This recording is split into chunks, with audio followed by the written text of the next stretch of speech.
Welcome to bird media. నేను మీ పవన్ కృష్ణమూర్తి. అందరికీ ముందుగా శ్రీరామనవమి పర్వదిన శుభాకాంక్షలు అండి. ఇవాళ ఆఫీసులో ఉండడంతో సిబ్బందితో అందరూ కలిసి ఈ శ్రీరామనవమి వేడుకలు కూడా చూసాం.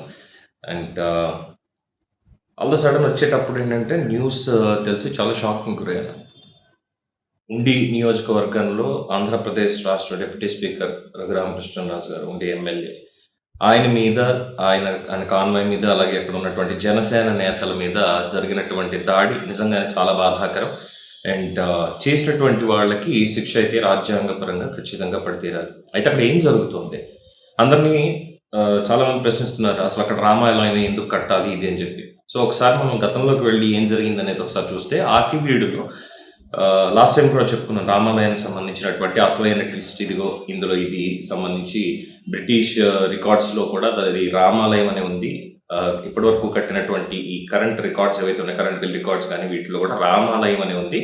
గొంతేనమ్మ లేదంటే ఇంకొక గ్రామదేవత ఆలయం అక్కడ అంటూ ఏది లేదు. ఒక చావిడిలాగా ఇది ఉంది, అక్కడ రాముడి విగ్రహాలు ఇవన్నీ ఉండి, ఆ తలుపుల మీద ఉన్నటువంటి కూడా రామాలయం అని చాలా స్పష్టంగా రాసిపెట్టుంది, మూలపేట ఆకివీడు అని చెప్పాను. అయితే సాక్షి పత్రికలో గతంలో వచ్చినటువంటి కథనాన్ని చూసిన తర్వాత రఘురామకృష్ణరాజు గారు అక్కడికి విజిట్కి వెళ్తే, అక్కడ ఉన్నటువంటి దళితులు, ఎస్సీలు ఎవరైతే ఉన్నారో, అంటే మళ్ళీ ఇక్కడ మనం సబ్ కేటగిరీస్ చేసుకోవాల్సి వస్తుంది. దళిత హిందువులు కాదు, క్రైస్తవాన్ని ఆచరించేటువంటి వాళ్ళందరూ కూడా అక్కడికి వచ్చి రఘురామకృష్ణరాజు రావడానికి వీల్లేదు, అక్కడ రామాలయం కట్టడానికి వీల్లేదు అని చెప్పి ఎంత గొడవ చేశారనేది. ఆ తర్వాత ఇంకొంతమంది వచ్చి గొంతేనమ్మ ఆలయం అని చెప్పి మొదలుపెట్టారు. అక్కడ రామాలయం కట్టడానికి వీల్లేదు, అది గొంతేనమ్మ ఆలయం అని చెప్పాను. యాజ్ పర్ ద రికార్డ్స్ ఉన్నాయి. సాక్షి పేపర్లోనే వచ్చినటువంటి కథనాన్ని దీన్ని తీసుకొని, లేదు ఎట్టి పరిస్థితుల్లో అక్కడ రామాలయం నిర్మించి తీరుతాం దాతల సహకారంతో అందరితో కలిపి అని చెప్పి అంటే, ఇవాళ శ్రీరామనవమి సందర్భంగా అక్కడికి వెళ్ళి రఘురామకృష్ణరాజు గారు అక్కడ రాముల వారి విగ్రహానికి దండ వేసి నమస్కరించుకొని వచ్చారు. అదే సమయంలో కొంతమంది జనసేన నేతలు, తెలుగుదేశం పార్టీ నేతలు, బీజేపీ నేతలు, అందరూ కూటమి నేతలందరూ, అలాగే ఆయన అభిమానులందరూ కూడా వెళ్ళడం జరిగింది. భద్రత బాగానే ఉండింది. ఆయనకు ఉన్నటువంటి సెక్యూరిటీ, పోలీసులు ఉన్నారు. పోలీసులు ఉన్నంతసేపు కూడా రఘురామకృష్ణరాజు గారు కాన్వాయ్ని రానివ్వడానికి అక్కడ ఉన్నటువంటి వాళ్ళు చాలామంది ఒప్పుకోలేదు. తట్టు ఇవాళ జరిగినటువంటి విషయంలో చాలా స్పష్టంగా తెలుస్తున్నటువంటి అంశం, అక్కడ దళిత హిందువులు అనేటువంటి వాళ్ళు ఎవరూ కూడా ఆ దాడిలో పాల్గొనలేదు. కేవలం క్రైస్తవాన్ని ఆచరించేటువంటి దళితులు ఎవరైతే ఉన్నారో వాళ్ళు మాత్రమే దీనికి వ్యతిరేకంగా ఉండి చేస్తున్నారు అన్నటువంటి వార్త చాలా స్పష్టంగా వినిపిస్తుంది. అలాగే మేకులు, చాకులు, ఇనుప రాడ్లు, వీటితోటి దాడి చేశారు. జనసేన నేత అనిల్ అనేటువంటి వ్యక్తికి అతని తలలో మేకు దిగబడింది, అలాగే వీపులో కూడా మేకులు దిగబడ్డాయి. చాకుతోటి దాదాపుగా వీపులో చాలాసార్లు పొడిచారు అనేటువంటిది కూడా ఉంది.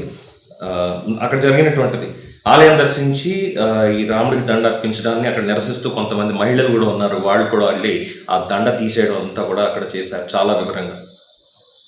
అంటే ఇక్కడ ఎందుకు వీళ్ళకి ఈ మొత్తం అంతా కూడా ఇదవుతోంది? అక్కడ వాళ్ళు ఏమైనా ప్రార్థన చేసుకుంటే ఇబ్బంది అయిపోతున్నా అంటే, చాలా వరకు వింటున్నాం, చాలామంది ఫోన్ చేసి మాట్లాడుతున్నారు, మేమేమైనా గుళ్ళలోకి రానివ్వట్లేదు మమ్మల్ని, చాలా వివక్ష గురి చేస్తున్నారు, అలాంటప్పుడు మేము ఏ ప్రార్థన చేసుకుంటే మీకెందుకు అని చెప్పి మాట్లాడారు. సరే అక్కడ ఉన్నటువంటి వాళ్ళు ఒకవేళ హిందుత్వంలో అక్కడ రానివ్వలేదు, గతంలో ఎప్పుడు జరిగినటువంటి సంఘటనలు రానివ్వలేదు అనుకుంటే, ఇప్పుడు అక్కడ ఆలయం నిర్మించిస్తాము, ఆలయాన్ని పునరుద్ధరిస్తాం, నిర్మించడం కూడా కాదు పునరుద్ధరిస్తాం మొత్తాన్ని. ఆల్రెడీ ఎప్పటి నుంచి ఉంది, శతాబ్దాల నుంచి ఉంది ఆలయం, దాన్ని పునరుద్ధరిస్తామని చెప్పి రఘురామకృష్ణరాజు గారు వచ్చినప్పుడు ఇబ్బంది ఏముంది? అక్కడికి వెళ్ళి అక్కడ కట్టడానికి వీల్లేదంటే మొత్తం ఆకివీడు కానీ, లేదంటే మొత్తం అంతా కూడా క్రైస్తవీకరణ అయిపోవాలి అనేటువంటిది ఏమైనా ఉందా? అటువంటి ఎజెండా ఏమైనా ఉందా? దీని మీద స్థానికంగా ఉన్నటువంటి హిందూ దళితులు ఎవరైతే ఉన్నారో, ఎస్సీలు హిందువులు ఎవరైతే ఉన్నారో వాళ్ళెవరూ పెద్దంతకు మాట్లాడట్లా. బట్ ఆ ముసుగులు సర్టిఫికేట్లో మాత్రమే హిందువులు చూపిస్తూ క్రైస్తవాన్ని ఆచరించేటువంటి వాళ్ళు ఎవరైతే ఉన్నారో వాళ్ళు మాత్రం చాలా తీవ్రంగా ఆక్షేపిస్తున్నారు, అభ్యంతరం పెడుతున్నారు. ఇవాళ దాడి చేసింది కూడా దాదాపు వాళ్ళు చేశారు, అక్కడ వాళ్ళే చేసినటువంటిది. మరి ఎలా దీన్ని జస్టిఫై చేయాలి? రఘురామకృష్ణరాజు గారు ఉండిలో క్రైస్తవుల పట్ల ఈ విధంగా వ్యవహరిస్తున్నారు అంటూ ఒక పాస్టర్ గారు మాట్లాడతారు. పాస్టర్ గారికి గొంతేనమ్మ ఆలయానికి ఆర్ఎల్స్ రామాలయానికి సంబంధం ఏంటి? అసలు సంబంధం ఏంటది? వాళ్ళు ఎందుకు మాట్లాడాలి? అక్కడ ఏమైనా చర్చిని కూల్చారు, అది కూడా పవిత్ర పర్మిషన్స్తో ఉన్నటువంటి చర్చిని పూర్తిగా కూలగొట్టేశారు, క్రైస్తవులకు అన్యాయం చేశారంటే నటువంటి రాజుగారి మీద కేసు పెడదాం, తప్పేం లేదు, అక్కడ మొహమాటం లేదు.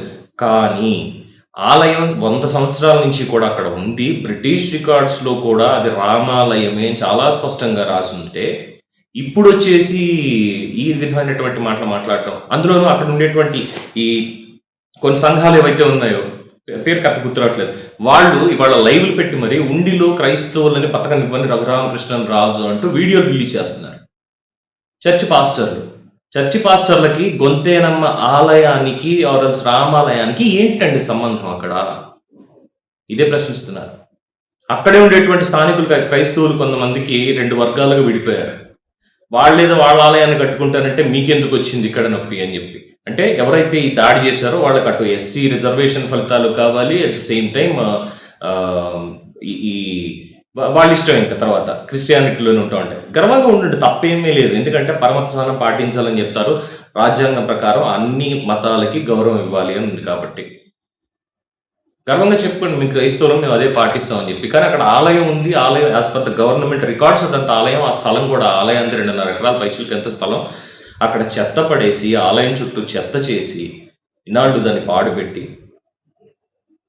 ఎందుకు ఈ ద్వేషం ఎందుకు తీసుకొస్తున్నారు? లాస్ట్ టైం కూడా ఇలాగే వెళ్ళినప్పుడు ఇక్కడ కట్టడానికి వీలు లేదు అసలు అంటారు. అసలు కట్టడానికి వీలు లేదు అని చెప్పడానికి వాళ్ళకు ఉన్నటువంటి హక్కు ఏంటి? ఇవి ప్రశ్నిస్తుంటే మళ్ళీ ఇగో ఇలా చేస్తున్నారు, ఇలా మాట్లాడేస్తున్నారు, క్రైస్తవుల మీద లేదంటే దళితుల మీద దాడి చేసేస్తున్నారు అని మాట్లాడతారు. ఏం చెప్పాలి ఇంకా? ఏమనాలి?